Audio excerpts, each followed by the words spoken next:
Hi, എൻ്റെ പേര് ടിൻഡു ദാസ്. ഞാൻ പാലക്കാട് ജില്ലയിലെ പുതുപ്പുരാരം ഗ്രാമപഞ്ചായത്തിൽ ഒരു തേനീച്ച കർഷകനാണ്. ഞാനൊരു 10 വർഷമായിട്ട് തേനീച്ച വളത്തിലാണ്. മുൻ പ്രവാസിയായിരുന്നു. അതുപോലെ അതിനു മുമ്പ് വേറെ ബിസിനസ്സൊക്കെ ആയിരുന്നു.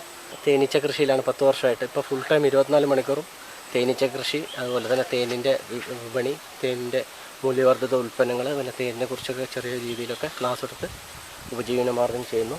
അതുപോലെ തന്നെ നമുക്ക് ഇപ്പോൾ എന്താ പറയുക, തേനീച്ച കൃഷി എന്ന് പറയുമ്പോൾ അതിനെക്കുറിച്ചുള്ള ചെറു വിവരണങ്ങൾ എനിക്ക് നിങ്ങൾക്ക് വേണ്ടി കാണിക്കാൻ വേണ്ടിയിട്ടാണ് ഞാൻ ഈ വീഡിയോ ചെയ്യുന്നത്.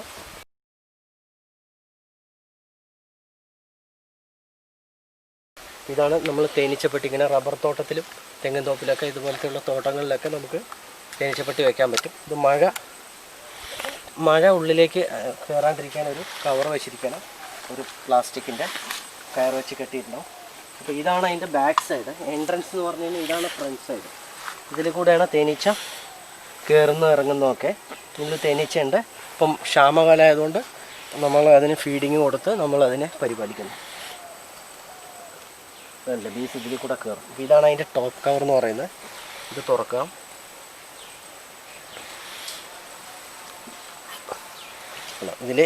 ഇതിൽ നമ്മൾ ഫീഡിങ് കൊടുത്തിട്ടാണ് തേനീച്ച അവർ വളർത്തുന്നത്. കാരണം അവരുടെ ഫുഡ് നമ്മൾ എടുക്കുകയാണ്. ഫുഡ് നമ്മൾ എടുത്തിട്ട് അവർക്ക് ഫുഡില്ലാത്ത ഈ സമയത്ത് നമുക്ക് ഷുഗർ സിറപ്പ് അവർക്ക് ഫീഡിങ് കൊടുക്കണം, അല്ലെങ്കിൽ അവർ കൂടൊഴിഞ്ഞു പോകും. അതിന് വേണ്ടിയിട്ടാണ് ഷുഗർ സിറപ്പ്.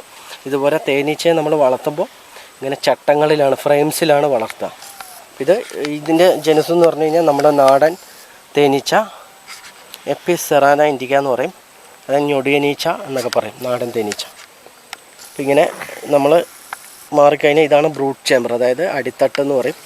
ലൈറ്റായിട്ട് നമ്മൾ തേനീച്ചയെ കൈകാര്യം ചെയ്യുമ്പോൾ ചെറുതായിട്ടൊന്ന് സ്മോക്ക് ചെയ്ത് കഴിഞ്ഞാൽ അവരൊന്ന് ശാന്തമാവും. കണ്ടില്ലേ, തേനീച്ച മാറിപ്പോവും. പിന്നെ ഒരിക്കലും നമ്മളിത് ചെയ്യുമ്പോൾ എന്താ പറയുക, ധൃതി പിടിച്ചിട്ടൊരു തേനീച്ചക്കൂട്ടിൽ അടുത്ത് കൈകാര്യം ചെയ്യാൻ പാടില്ല. പിന്നെ അതുപോലെ തന്നെ നമ്മളതിൻ്റെ ഫ്രണ്ട് സൈഡിൽ നിന്ന് അതിൻ്റെ ആ ഒരു എൻട്രൻസിനെ കവർ ചെയ്ത് നിൽക്കുമ്പോഴും നമുക്ക് കുത്താൻ, സ്റ്റിങ് ഏൽക്കാനുള്ള ചാൻസ് ഉണ്ട്. അപ്പോൾ അങ്ങനെയൊക്കെ ചെയ്യാണ്ട് നമ്മൾ ബാക്കിൽ നിന്ന് ലൈറ്റായിട്ടൊരു പുക അവരെ ഒന്ന് ശാന്തമാക്കാമെന്നുള്ളത് മാത്രമാണ് ചെയ്യുന്നത്. എന്നിട്ട് നമുക്ക് സാവധാനം വേണം നമുക്ക് ഇതെടുത്ത് നോക്കാൻ. കണ്ടില്ലേ, ഇതുപോലെ തെളിഞ്ഞ കാലാവസ്ഥയിൽ മാത്രമേ നമുക്ക് ഈ കൂട് എന്താ പറയുക കൈകാര്യം ചെയ്യാൻ പറ്റുള്ളൂ. അതുപോലെ തന്നെ ഇത് കണ്ടില്ലേ, ഇത് ഞാൻ കഴിഞ്ഞ ആഴ്ച പിരിച്ച ഒരു കോളനിയാണ്. 4-5 ദിവസം മുമ്പ് പിരിച്ച കോളനിയാണ്. അപ്പോൾ അതിൻ്റെ ഇതാണ് പുതിയതായിട്ട് അവർ കെട്ടിയ ഹണി കോമ്പാണ്. ഇത് ഈ സൈസിൽ വരും. നമ്മൾ എപ്പോഴും എടുക്കുമ്പോൾ, ഫ്രെയിംസൊക്കെ എടുക്കുമ്പോൾ തേനീച്ചകൾ തമ്മിൽ ഫ്രെയിംസ് തമ്മിൽ ഒരയാണ്ടൊക്കെ ശ്രദ്ധിച്ച് ക്ഷമയോട് കൂടിയിട്ട് വേണം ഇതിനെ കൈകാര്യം ചെയ്യാൻ.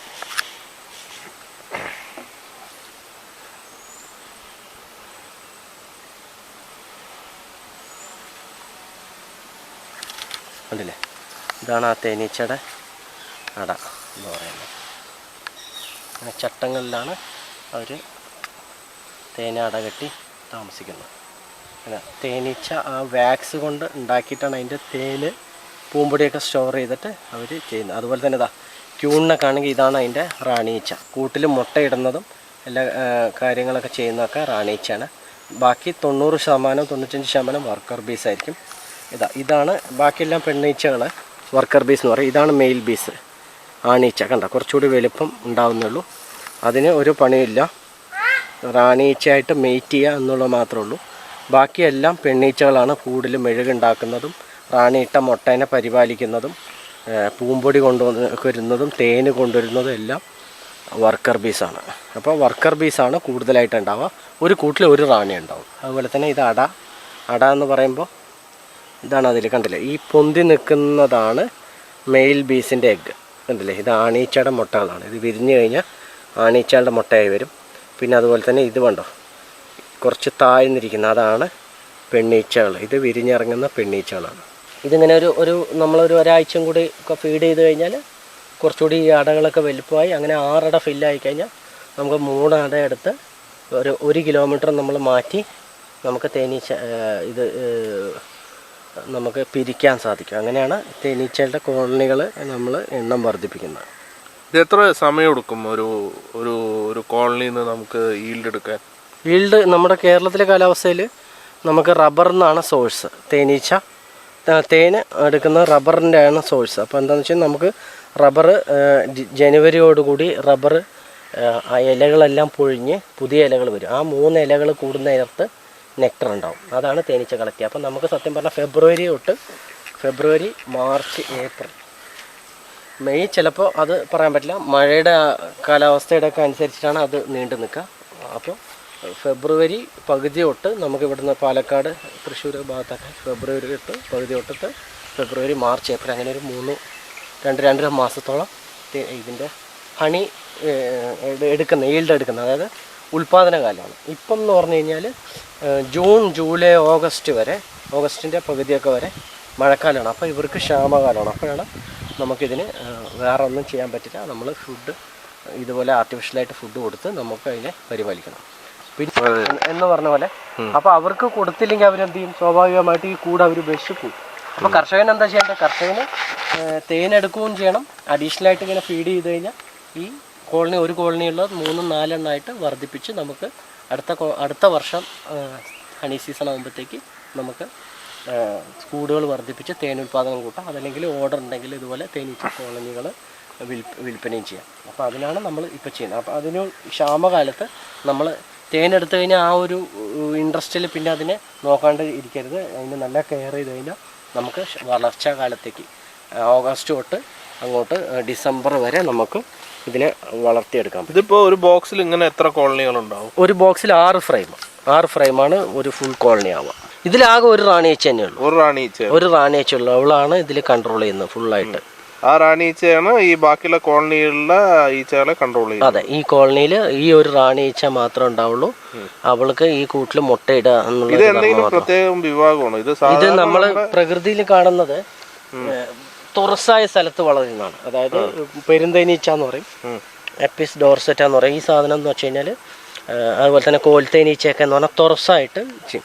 ഇതെന്ന് പറഞ്ഞാൽ സമാന്തരമായിട്ട് ഇങ്ങനെ പാരലായിട്ട് പടുത്തിട്ടാണ് അവർ ചെയ്യുക. പിന്നെ അതുപോലെ തന്നെ ഇരുട്ടിനോട് ആയിട്ടായിരിക്കാം. മറ്റേതെന്താ വെച്ചാൽ തുറന്നായിട്ടുള്ള സ്ഥലത്ത് മരത്തിൻ്റെ കൊമ്പിലൊക്കെ അവർ ഒറ്റ അടയിൽ താമസിക്കും. പിന്നെ അതുപോലെ തന്നെ മനുഷ്യനോട് തീരെ ഇണക്കം ഉണ്ടാവില്ല. ചെറുതായിട്ടൊരു ഡിസ്റ്റർബൻസോ അതിന് ഇതുണ്ടെങ്കിൽ അത് നല്ല അഗ്രസീവായിട്ട് നമ്മളെ കുത്തും. അപ്പോൾ അതുകൊണ്ടും ഈ ഒറ്റയിടയിൽ താമസിക്കുന്നതുകൊണ്ട് ഇരുട്ടിന് അവർ വെളിയിൽ ഉള്ളതുകൊണ്ടും നമുക്ക് അതിനെ വളർത്താൻ സാധിക്കില്ല. ഇതുപോലെ ഞൊടിയനീച്ച എന്ന് പറയും. ഇത് നമുക്ക് ശ്രദ്ധിച്ചാൽ അറിയാം, നമ്മുടെ പറമ്പിലൊക്കെ ഉള്ള കയ്യാലപ്പൊത്തിൻ്റെ ഉള്ളിൽ, അതുപോലെ തന്നെ നമുക്ക് വിറക് പൊരിയൊക്കെ ഉണ്ടെങ്കിൽ അതിൻ്റെ ഉള്ളിൽ വന്ന് കയറും. അല്ലെങ്കിൽ പഴയ പട്ടിക്കൂട് അല്ലെങ്കിൽ ഒഴിഞ്ഞു കിടക്കുന്ന സ്ഥലങ്ങളിലൊക്കെ, ഇരുട്ടുള്ള സ്ഥലങ്ങളിലൊക്കെ ഇവർ വന്ന് കൂട് കൂട്ടി താമസിക്കും. അപ്പോൾ ഈ നമ്മുടെ ഈ മരത്തിലെ കൂട്ടുന്ന അത് 2 തരമുണ്ട്.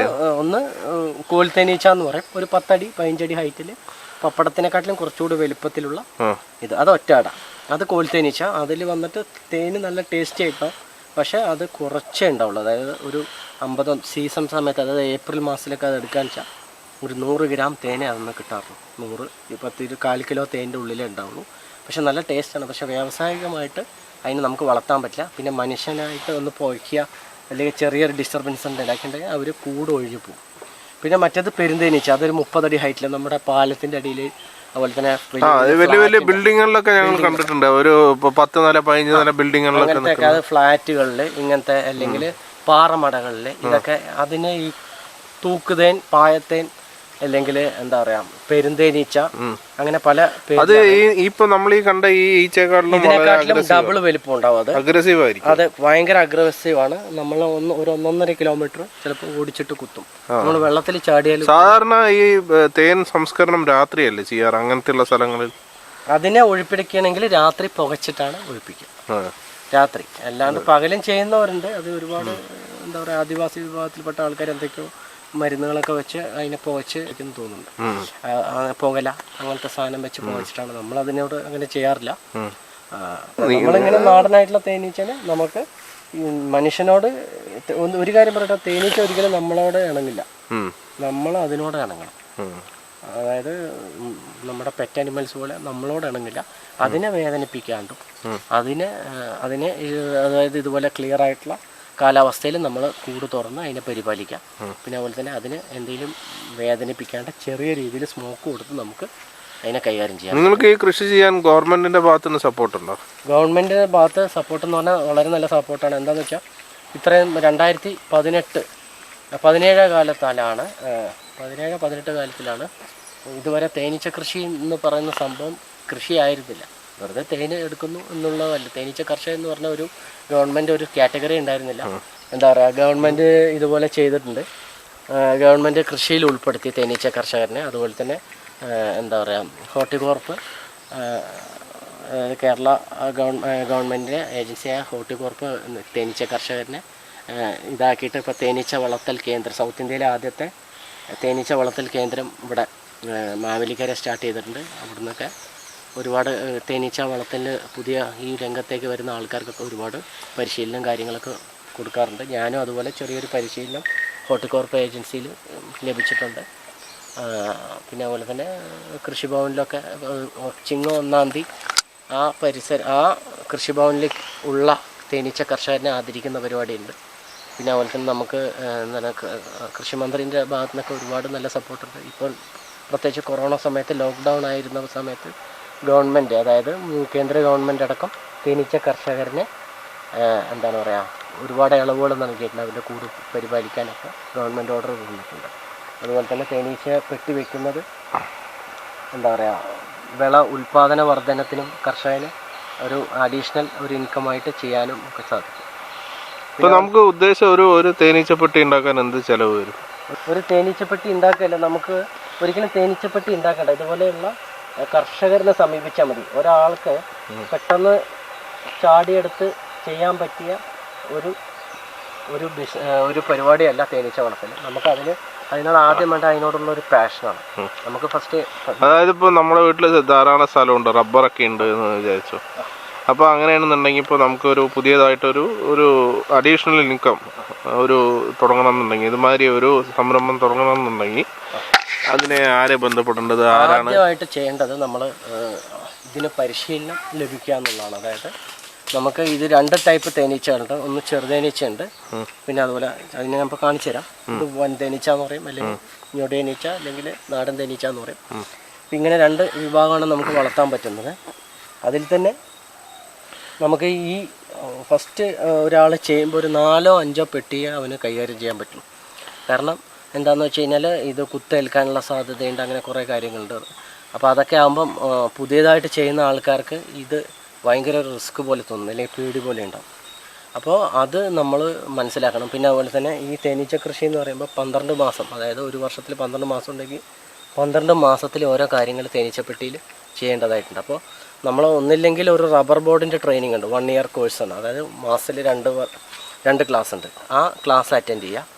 അതല്ലെങ്കിൽ ഹോർട്ടികോർപ്പ് കൊടുക്കുന്ന പോലെ ഒരു 40 പേര് ആയിട്ടുള്ള ഒരു ക്ലസ്റ്ററോ അല്ലെങ്കിൽ കൃഷിഭവൻ്റെ കീഴിൽ നമുക്ക് താല്പര്യമുണ്ടെങ്കിൽ അവർ വന്ന് ക്ലാസ് എടുത്ത് തരും. പക്ഷേ എൻ്റെ ഒരു അഭിപ്രായത്തിൽ പറയാന്ന് വെച്ചാൽ ഇതൊക്കെ തിയററ്റിക്കലായിട്ട് മനസ്സിലാക്കുക എന്നുള്ളൂ. റബ്ബർ ബോർഡിൻ്റെ കുറച്ചുകൂടി നല്ല ക്ലാസ് കാണും. നമ്മളെന്താ വെച്ചാൽ പരിസരത്തുള്ള ഒരു തേനീച്ച കർഷകനെ നേരിട്ട് പോയി കണ്ട് സബ്സിഡി ഒന്നും ലഭിക്കാണ്ട് അവൻ്റെ അടുത്തുനിന്ന് പെട്ടി മേടിച്ച് ചെയ്യുന്നതാണ് ഏറ്റവും നല്ല രീതി. ഞാനും അങ്ങനെ തന്നെ ചെയ്തത്. കാരണം ഓരോ സ്ഥലത്തൊക്കെ നമ്മൾ പോയി അവർ ചെയ്യുന്ന കൃഷി ഞാൻ ചെയ്യുന്ന രീതി ആയിരിക്കില്ല മറ്റൊരാൾ ചെയ്യുന്നത് എന്ന് പറഞ്ഞ പോലെ ഓരോ ആൾക്കാരുടെ ഓരോ കാര്യങ്ങൾ നമ്മൾ അഡോപ്റ്റ് ചെയ്ത് നമ്മൾ നമ്മുടെ ഈ രീതിയിലേക്ക് മാറ്റും. പിന്നെ ഈ ബോക്സും ഈ സ്റ്റാൻഡും ഇതൊക്കെ ടിൻഡ് തന്നെ ഉണ്ടാക്കുന്നതല്ലേ?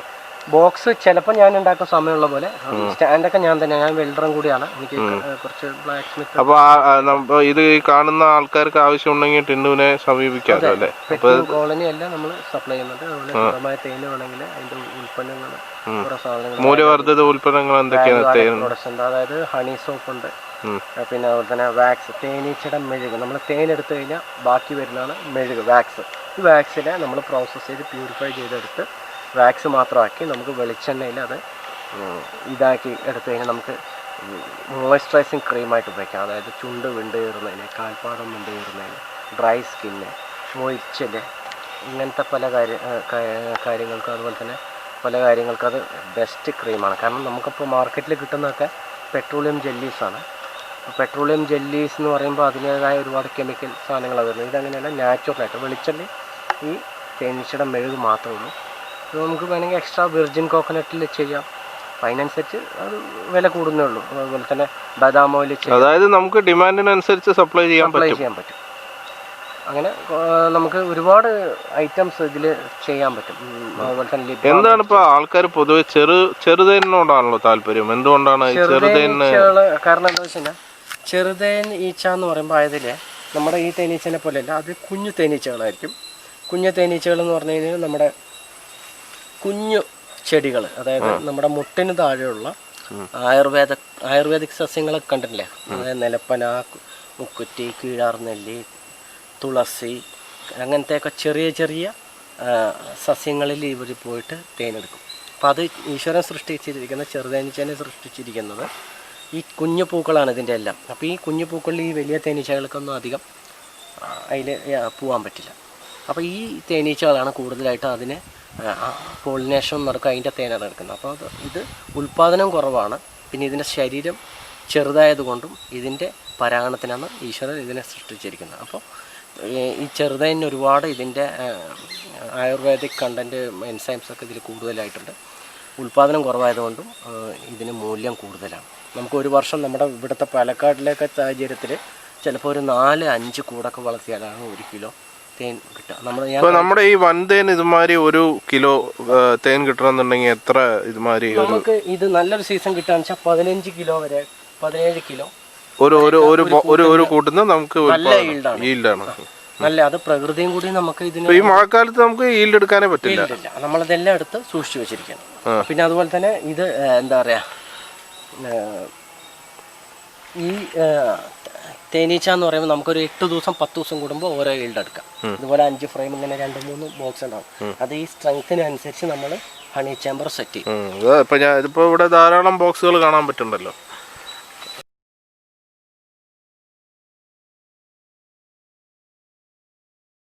ഓരോ സൈസ് പറഞ്ഞാൽ ഇങ്ങനത്തെ വൻതേനീച്ച വളർത്തുന്നതിന് ഇങ്ങനത്തെ ബോക്സ് തന്നെയാണ്. ബാക്കിയൊക്കെ ചെറുതേനീച്ചയുടെ വേറെ പല പല മോഡലാണ്. ഓരോ ടൈപ്പ് മോഡൽസാണ്. എപ്പോഴും നമ്മളിങ്ങനെ അത് കെട്ടി സുരക്ഷിതമാക്കി ഭദ്രമാക്കി വെക്കണം. ഇങ്ങനെ ഒന്ന് കെട്ടി വയ്ക്കുക. നമുക്ക് ശരിക്കും ആഴ്ചയിൽ ഒരു 5 മിനിറ്റ് ഇതിൻ്റെ ബാക്കിലിരുന്നാൽ മതി. ആഴ്ചയിൽ ഒരു 5 മിനിറ്റ് ഈ പെട്ടീൻ്റെ ഇതിൽ നമ്മൾ ചിലവാക്കി കഴിഞ്ഞാൽ നമുക്ക് നല്ലൊരു വരുമാനം കൂടിയാണ്. പക്ഷെ തുടക്കക്കാർക്ക് ഒരു 4-5 കൂടുതൽ. താങ്കളുടെ കയ്യിലുള്ള ഈ ഇതുണ്ടല്ലോ സ്മോക്കർ, ഇത് താങ്കൾ തന്നെ ഉണ്ടാക്കുന്നതല്ലേ? അതെ അതെ അതെ. അപ്പോൾ ഇതിൻ്റെ ആവശ്യം ഉണ്ടെങ്കിലും നിങ്ങളെ സമീപിക്കാം അല്ലേ? അവർക്ക് സ്മോക്കർ ഉണ്ട്. അതുപോലെ തന്നെ ഇതിലൊരു ഗ്ലാസ് ഉണ്ടാവും. നമുക്ക് കുത്തൊക്കെ ഏൽപ്പിട്ടുണ്ടെങ്കിൽ സ്റ്റിങ് ചെയ്തിട്ടുണ്ടെങ്കിൽ നമുക്കത് എടുക്കാൻ വേണ്ടിയിട്ടാണ് ഈ ഗ്ലാസ് ഉണ്ട് കേട്ടോ.